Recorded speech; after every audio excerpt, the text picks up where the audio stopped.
മകരവിളക്ക് മഹോത്സവത്തിനായി ശബരിമല നട ഇന്ന് തുറക്കും. വൈകിട്ട് 5-ന് തന്ത്രി മഹേഷ് മോഹനയുടെ സാന്നിധ്യത്തിൽ മേൽശാന്തി ED പ്രസാദാണ് നട തുറക്കുക. ജനുവരി 14-നാണ് മകരവിളക്ക്.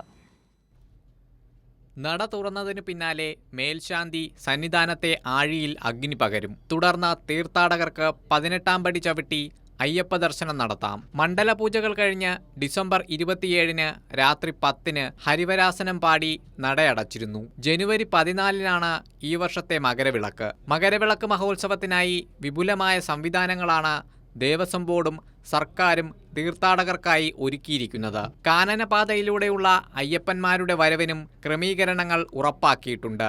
തമിഴ്നാട്ടിൽ നിന്ന് വരുന്ന വണ്ടികൾക്ക് കുമളിയിൽ പാർക്ക് ചെയ്യാൻ ആവശ്യമായ സൗകര്യം ഉറപ്പാക്കും. ഇതിനായി കേരള, തമിഴ്നാട് വനം വകുപ്പ് സംയുക്തമായി പ്രവർത്തിക്കും. മകരവിളക്കുമായി ബന്ധപ്പെട്ട് കിട്ടുന്ന പർണശാലയിൽ ഇത്തവണയും ദേവസ്വം ബോർഡ് ഭക്ഷണം എത്തിച്ചു നൽകും. മകരവിളക്ക് ദർശിക്കാനായി പ്രത്യേക ഇടങ്ങൾ മുൻകൂട്ടി നിശ്ചയിച്ചിട്ടുണ്ട്. ഇവിടങ്ങളിലെല്ലാം കൃത്യമായ സുരക്ഷാ സംവിധാനം ഒരുക്കും. മകരവിളക്ക് തീർത്ഥാടന കാലത്തും സ്പോട്ട് ബുക്കിംഗ് ഉണ്ടാകും. തീർത്ഥാടകർ പരമാവധി വെർച്വൽ ക്യൂ ബുക്കിംഗ് പ്രയോജനപ്പെടുത്തണമെന്ന് ദേവസ്വം ബോർഡ് ഇതിനോടകം ആവശ്യപ്പെട്ടിട്ടുണ്ട്. മകരവിളക്ക് ദിവസം കഴിഞ്ഞ വർഷം KSRTC 800 ബസ് സർവീസ് നടത്തി.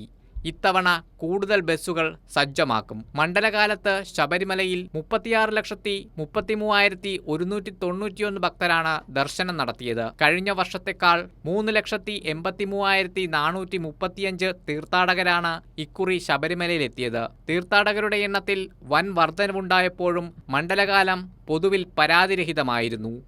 കൈരളി ന്യൂസ്, പത്തനംതിട്ട.